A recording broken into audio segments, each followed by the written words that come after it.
Hello and welcome to the Financial Puzzle Playbook with your host, Jim Sumpter. I'm RJ Malik, producer of this podcast. And Jim, you're going to continue your discussion. This is part 2 of the last podcast that you have with your guest. So why don't you just take it away?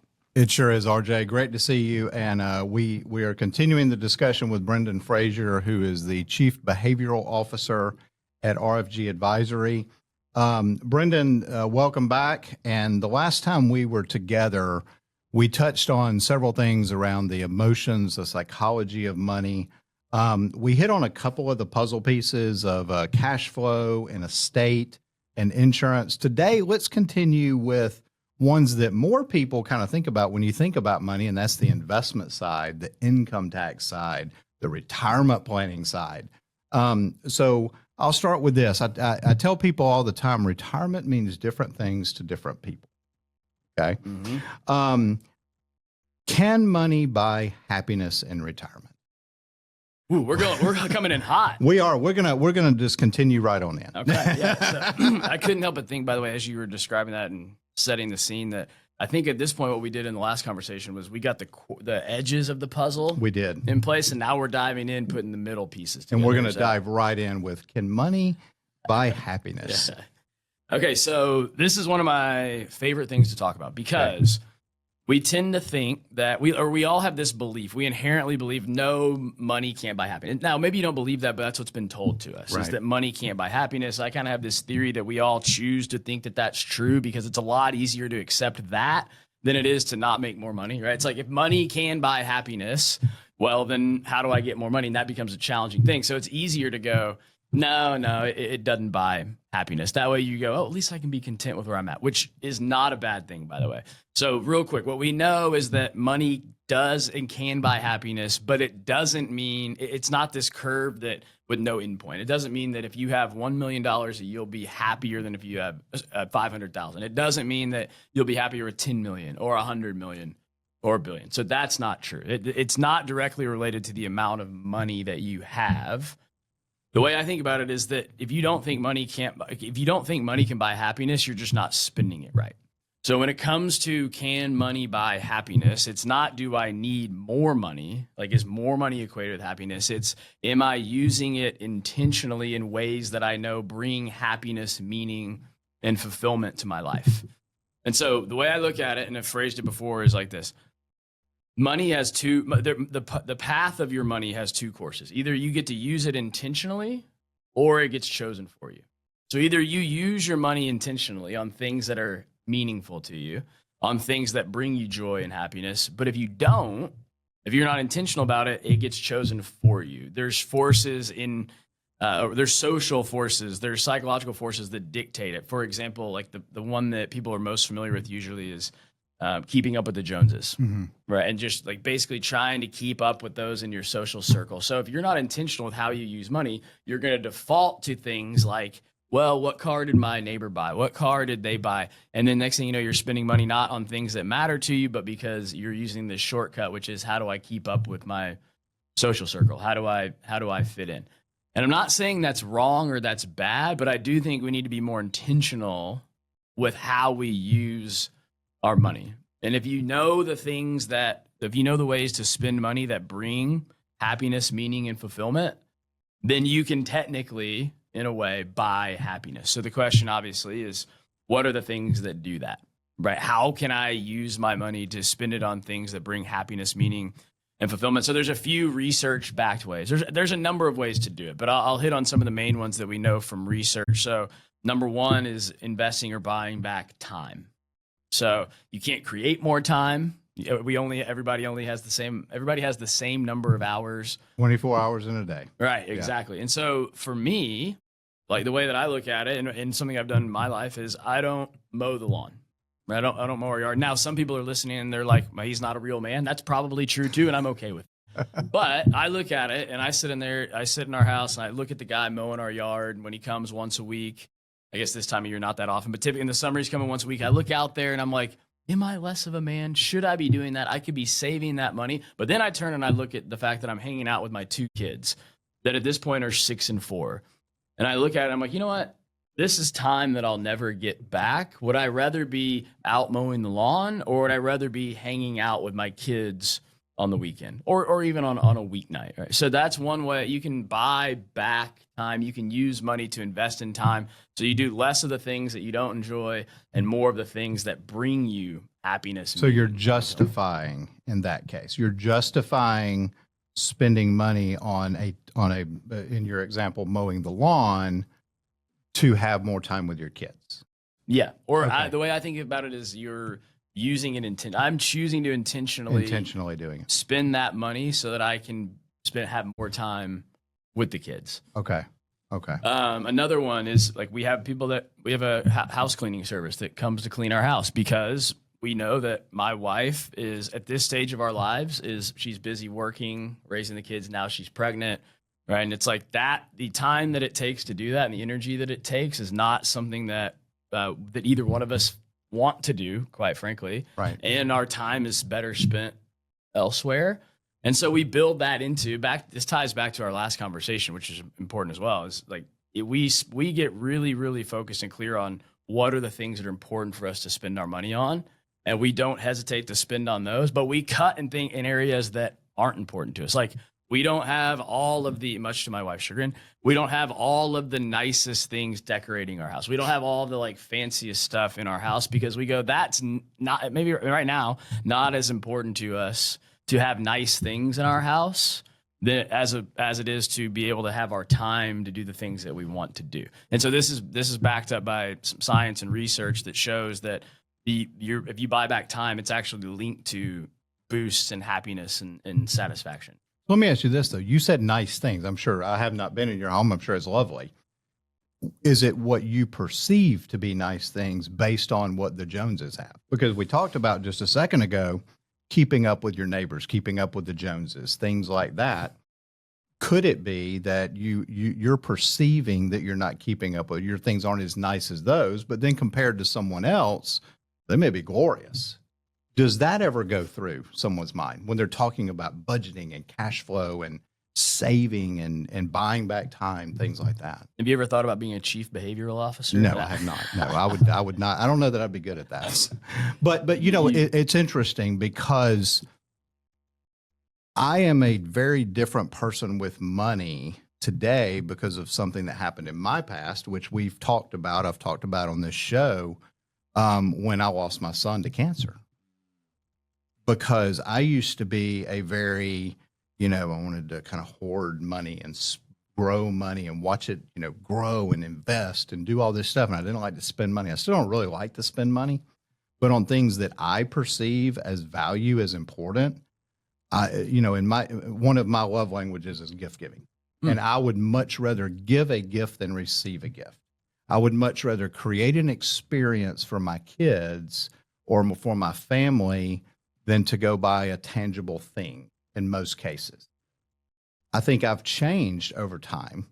And, you gave an example in the last episode where it was the lady who didn't want to invest from her checking account or cash account because of something that happened when she was 14 years old, because that made an impact on her life psychologically.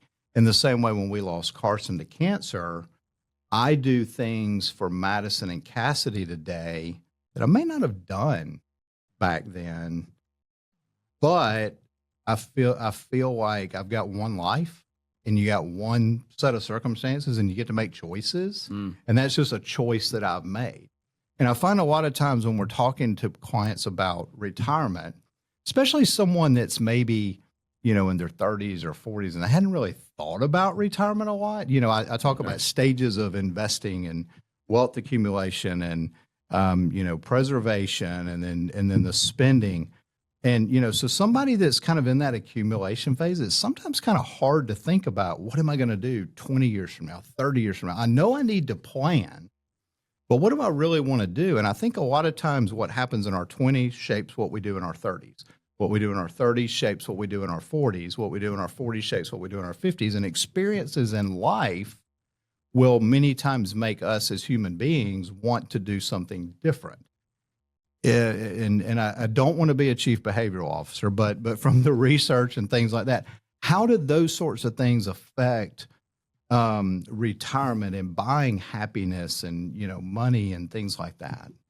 Well, so since you've heard a lot from me at this point already, and I've got a few other things to add that I think are important. It's not just time, there's other elements as well. But I think maybe one way to answer that question would be for me to take the mic for a second. Okay. Which, as a host of a podcast, So I you're always feel more. so you have a podcast. I have about you're taking over my show. Yeah, pretty much. Yeah, That's I'm going to basically be the what we're host doing. for a second. Okay, yeah. Because you said something that I think I was going to ask, but I think it's also a good question in light of what you just asked about Right. what can you do? How does that impact even retirement?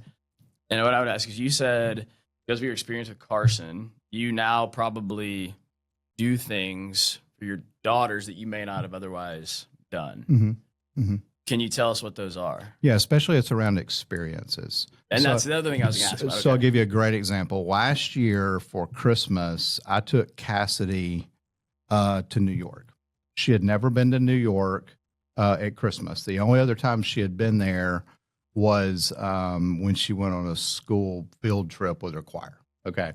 So, and yeah, you get to go, but you don't really get to go, and you're in big groups and all this kind of stuff. So, in the sense of experiences, I don't want to just experience it. I want to really dive in. So our tickets to the Rockettes were row 4. Our tickets to Wicked were center section, about a third of the way back. I wanted to make sure that we had certain restaurants that she would enjoy. We stayed in Times Square so that we could, and I chose the side of the hotel so we can look out the window and you see the lights of Times Square. Now, every one of those things cost extra money than what I could have spent. We flew comfort class instead of coach. Things like that.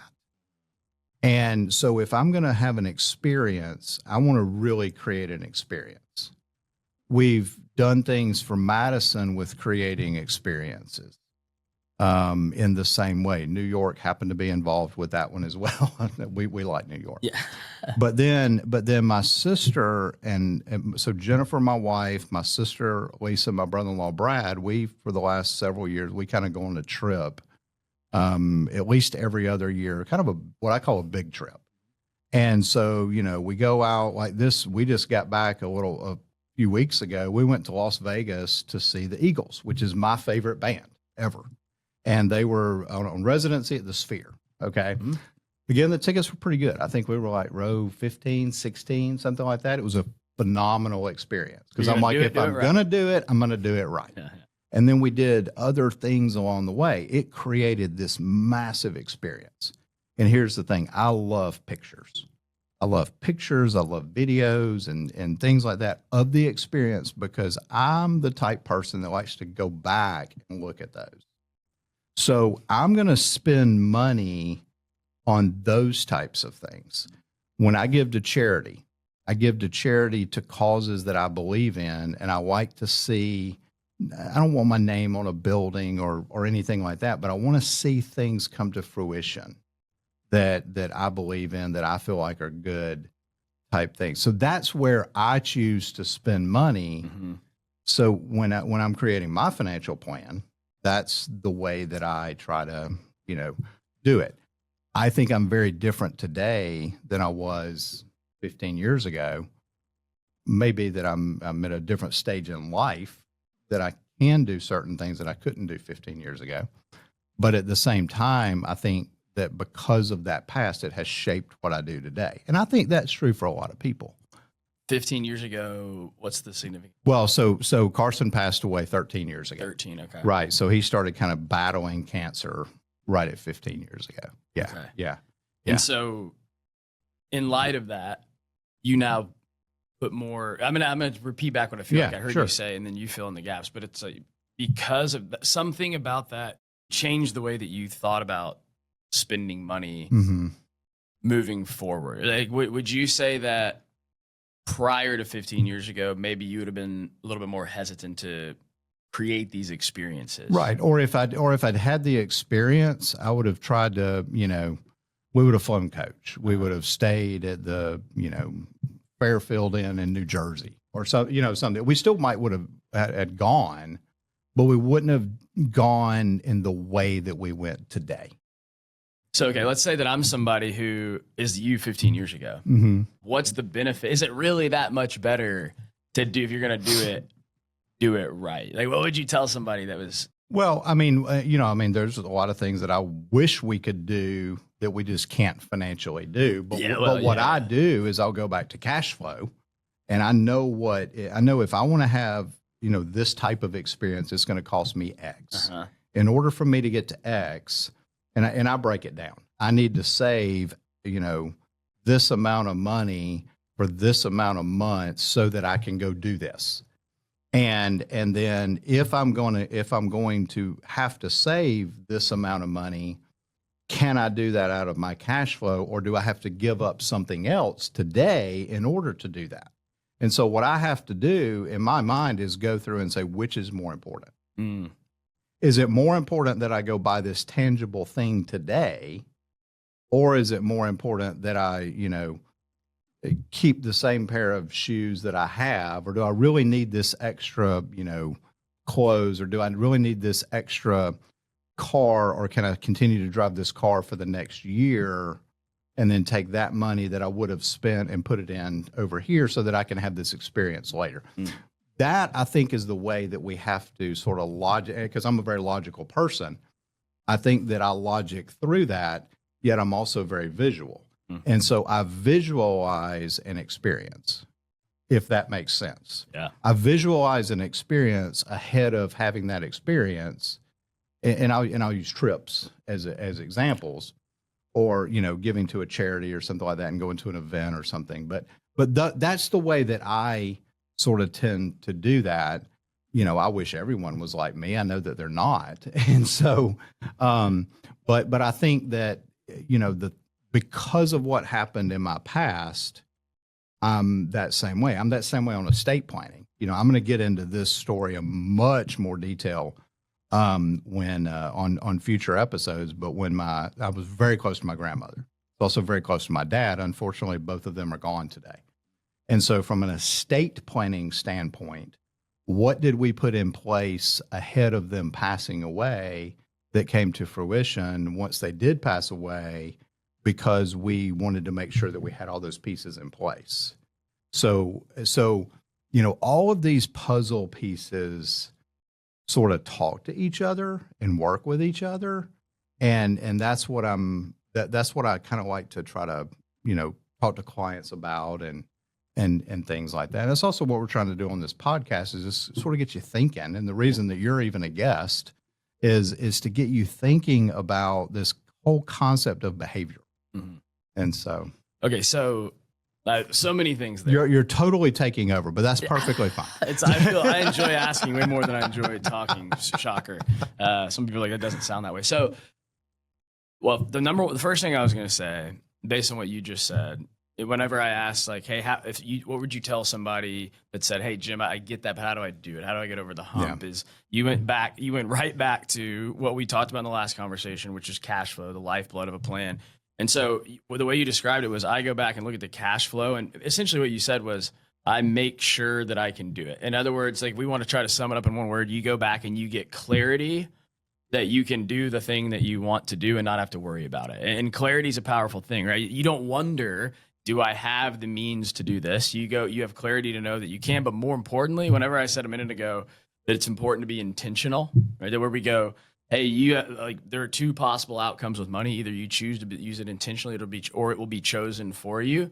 That in fact, I wish I had known that story, because whenever I went there, I would have just said, Jim, to best illustrate that point, why don't you tell us this story? Because what you just described was, to a T, being intentional with your money, knowing that creating these experiences is of utmost importance to you. Now, here's the thing, is that most people, Carson's passing was the impetus to create the intentionality, right? In other words, we oftentimes in life, we have these aha moments, and there are these moments of clarity where we go, you know what? Now everything's in perspective. I now see the things that are important to me. I haven't necessarily been living that way. You're like, oftentimes it can be a friend or family member's death. That's a pretty common a pretty common one where you all of a sudden have this moment of clarity where you go, you know what?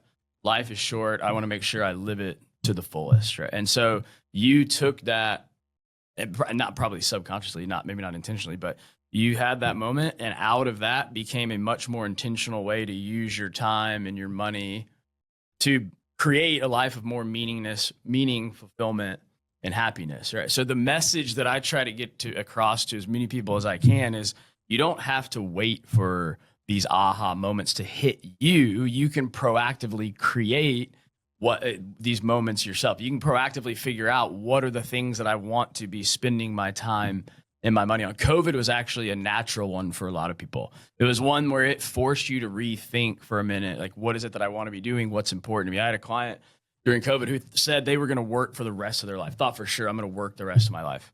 And COVID comes around. She's in theater production, not a good industry to be in when you can't have people gathered in one place. Loses her job. She'd been there for 20 years.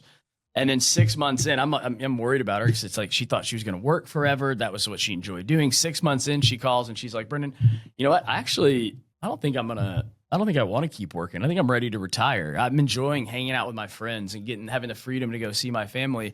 And I remember just sitting there thinking, like, it shouldn't take these catastrophic events to create intentionality and clarity. We should be able to be better about proactively creating those. But yeah, I think it's cool. It's great to hear that story about Carson and how you've taken that and you've now taken your past to build a better, more intentional future, creating these experiences with your daughters. Hi everyone, I'm Cassidy, the second C in CMC Financial. So Dad sometimes gets on a roll with this podcast and might forget to remind you about a few things. 1, don't forget to like and share this podcast and leave a review. 2, follow CMC Financial on all of the socials, Facebook, Instagram, and LinkedIn. And 3, go check out the website at cmcfp.com. Okay, back to my dad. He's probably still talking. So, Brendan, let me jump in. And you talked about catastrophic events. One of the things that I have heard, God, it seems like I'm hearing it a lot lately, is, I'm talking to clients, we've done planning, we've talked about this whole concept of long-term care. And I tell people all the time in retirement, your biggest risk is a prolonged illness. And nobody wants to think about that, but they heard so-and-so, my friend's aunt's cousin went through something like that. Yeah. And touching on procrastination, I'll think about that later. It's important to me, but I'll think about that later. Then what happens is mom gets sick, dad gets sick, my aunt gets sick. They know somebody and it becomes very personal to them. Do you find that when something becomes personal, even if you were, hell bent that it would always be this way, when it becomes personal, it now all of a sudden becomes that way? I see that so much in retirement planning. Without question. And I'm going to pause that for a second. I'm going to go back and I want to finish one thing on this money buying happiness. Because I think it's important to wrap it up. But you helped actually answer the question. So buying time is one. Investing in experiences is actually like another way to create happiness. And then the two that are out there that they also make intuitive sense, but it's just good to point out are investing in your health, focusing on your health, and then social connection. And men particularly are really bad at having close social relationships. Well, like always, but especially as we get older, we're the ones that need the most help with that, and our wives would probably agree. So, Mine would. Yeah.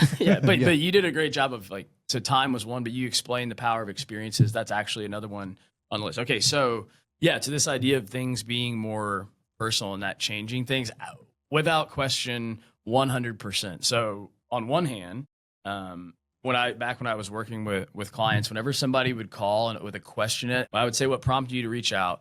They would say, I've had some thoughts or I have some questions around what we need to do to either protect me as I age and may need help or need to go to a facility, or what I need to do for my parents. Mm-hmm. And then almost inevitably, when you hear that around long-term care and how to fund it, I would almost inevitably, when I would ask, have you had something happen directly in your life? What you find is the answers Typically, yes. That's almost inevitably. It's like, yeah, it was something I experienced personally, something I experienced close to me and my family. And all it takes is experiencing it one time.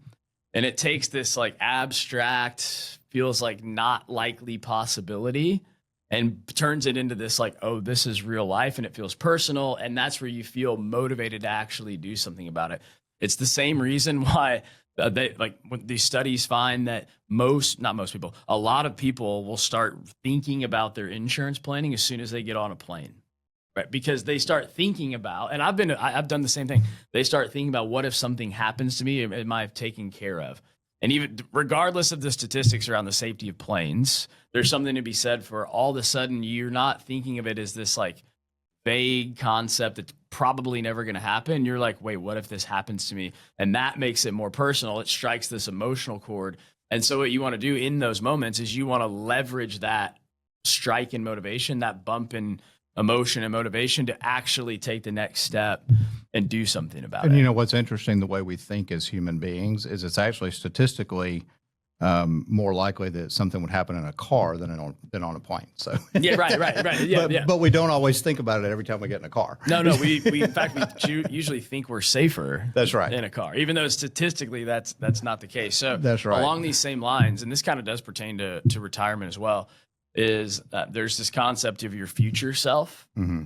And so, and I could go on and on about this, but to make it brief, to make it like kind of bring the point home, is there's a study that was done where they took two groups of people, one group, and they were asking them to save for retirement. So one group, they lined them up, sat them down. They said, how much do you want to save for yourself for retirement? They gave an answer.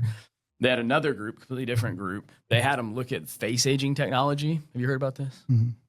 So they put them through this face aging technology. They can literally transport themselves, see themselves in the future as an older person. So again, making it more personal, not this abstract concept of, hey, retirement's out there and I'm going to be old one day, but it's like you see yourself as an old person, and it increased the retirement savings by 2x. So 2x increase. Wow. Just by making it more personal. And that's one of the battles that we face psychologically all the time is we know the things we need to do, but it doesn't feel personal enough. It doesn't feel real enough. So the more ways, the more things you can do to make it feel real, that you all of a sudden the behavior that you want to try to adopt becomes a lot easier because you have this desire, willpower, and motivation to follow through and do it. Wow. So let's talk about what you just touched on, and let's jump to investing, and we'll wrap up with this whole investing concept, which is what most people think of when you talk about behavioral finance as it relates to money. Yep. This is the first time we really talked about investing. So in episode 16, a little bit back, I think it was the last episode of the previous year, I touched on this concept of asset allocation and risk tolerance, and how what we've seen over the last couple of years is a lot of upward movement in the markets. And now we're in a new year. We have a new administration. We have a new Congress. We have all this change going on in our country. Whether you think it's great or you think it's horrible, it doesn't matter. It's change. Mm-hmm.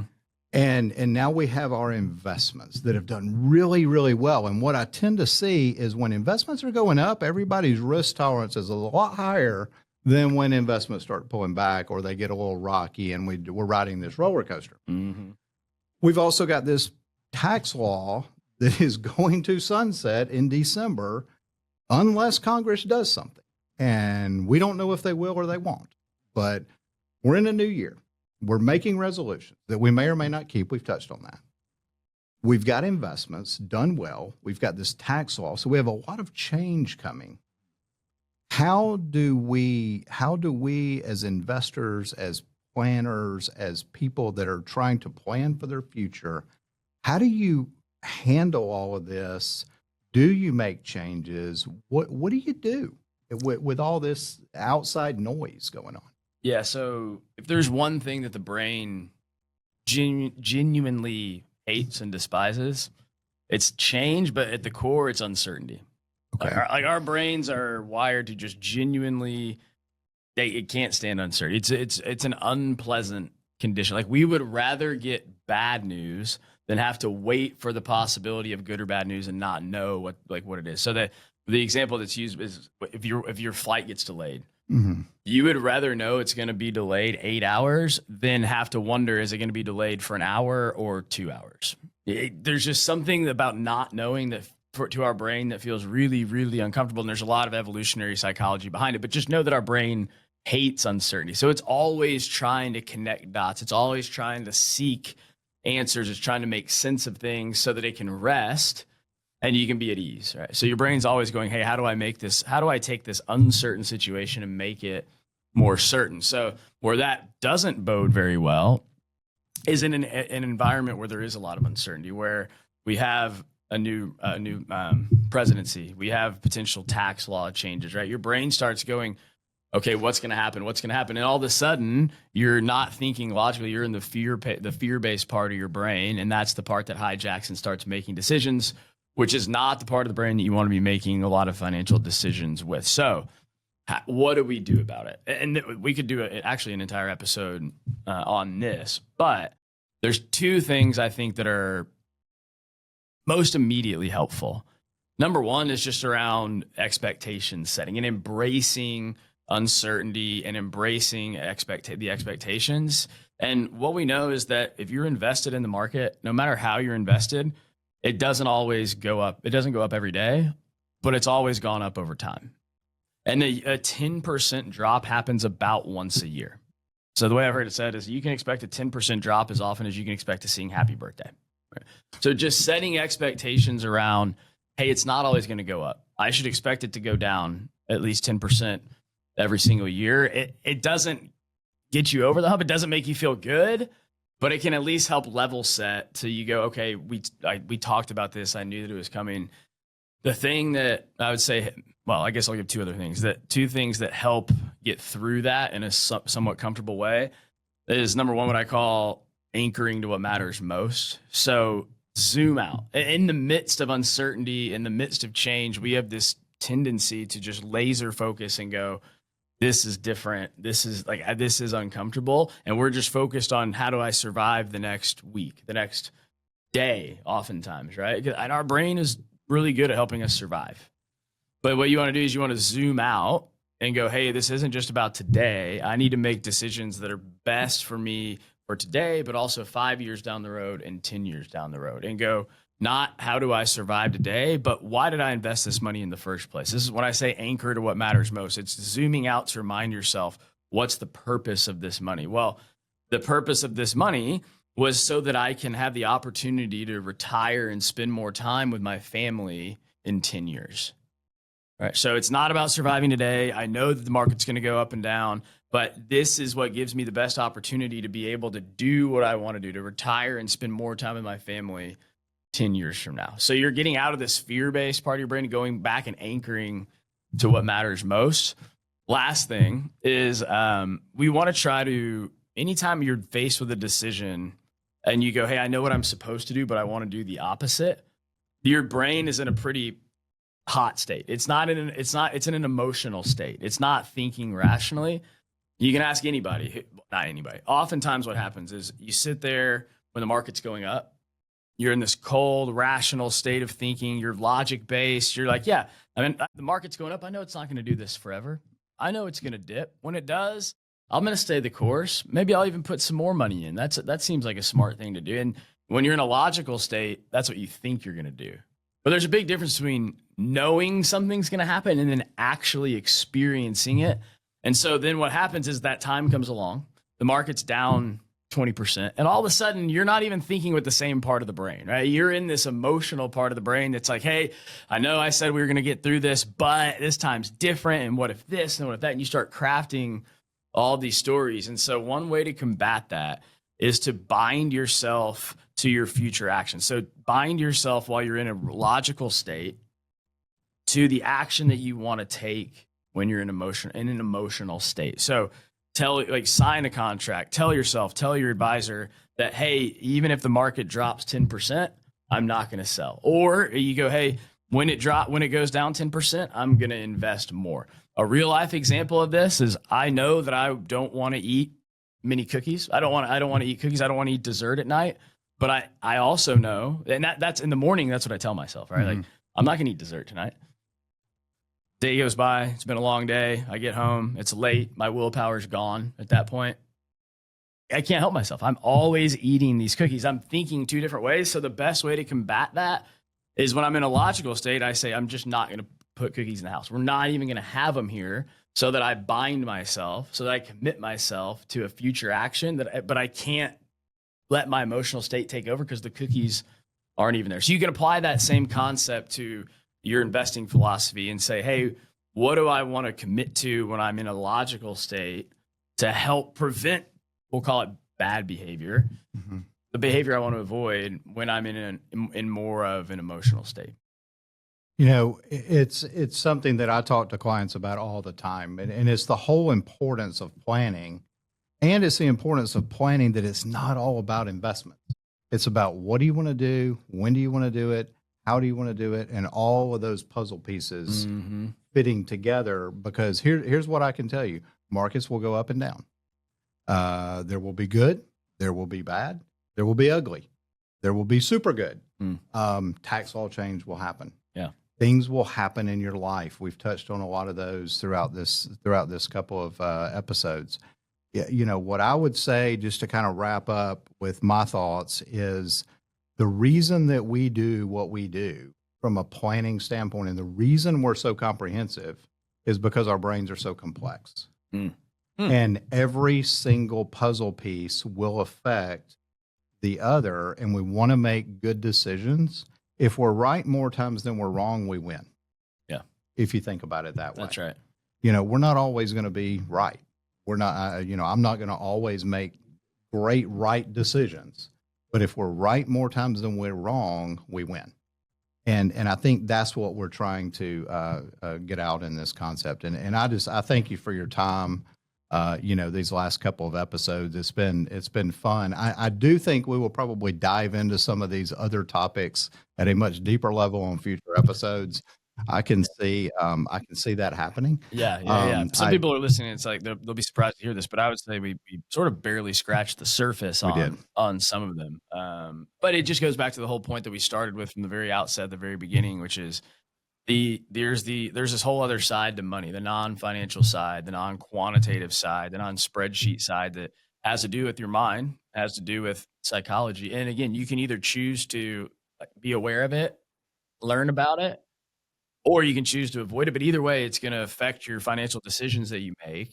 But more importantly, if it affects those decisions, it's going to affect your financial future and your financial success. So the idea is to hopefully create some more awareness around here's what's happening, here's what goes on, and then how to be aware of it and things to do about it. Right, exactly. And if you're a married couple, you don't always think just the same. That's another episode. That's going to be a whole episode in and of itself. Yeah. RJ, that's what we've got. And Brendan, thank you again for sharing your thoughts. Yeah, thanks for having me. Fantastic. A very fascinating conversation. But before you go, Brendan, how about some contact information? Yeah, the best place to contact me is probably, we'll just say it's on LinkedIn. Okay. So I hang out there a lot, put a lot of thoughts out there, content out there, learn a lot from it, talk with people, have some friends on there. So that's the best probably hub for getting in touch. Fantastic. And Jim, your contact information. So my contact information, my direct number you could call or text is 205-510-9074. I'm on LinkedIn as well as Facebook and Instagram at cmcfinancial.com, and then our website, cmcfp.com. You can get all of the information from there as well. Gentlemen, a very fascinating and enjoyable conversation. I thank you both, and most importantly, thank you for listening to the Financial Puzzle Playbook podcast. We ask you to share this podcast, rate it, and leave a review because this actually helps others find the show. Again, thank you for listening, and for everyone at Financial Puzzle Playbook, I'm RJ Malik, and we'll see you at the next podcast. Thank you for listening to the Financial Puzzle Playbook. Click the follow button to be notified when new episodes become available. Don't forget to follow us on social media by checking the links in the description. And contact us today by visiting our website at www.cmcfp.com or give us a call at 205-510-9074. Content here is for illustrative purposes and general information only. It is not legal, tax, or individualized financial advice, nor is it a recommendation to buy, sell, or hold any specific security, or engage in any specific trading strategy. Results will vary. Past performance is no indication of future results or success. Market conditions change continuously. This commentary reflects the personal opinions, viewpoints, and analyses of CMC Financial. It does not necessarily represent those of RFG Advisory, Private Client Services, their clients, or their employees. This commentary should not be regarded as a description of advisory services provided by CMC Financial or RFG Advisory, or performance returns of any client. The views reflected in the commentary are subject to change at any time without notice. Securities offered by registered representatives of Private Client Services, member FINRA SIPC. Advisory services offered by investment advisory representatives of RFG Advisory, a registered investment advisor. Private Client Services, CMC Financial, and RFG Advisory are unaffiliated entities. Advisory services are only offered to clients or prospective clients where RFG Advisory and its representatives are properly licensed or exempt from licensure. No advisory services may be rendered by RFG Advisory unless a client agreement is in place.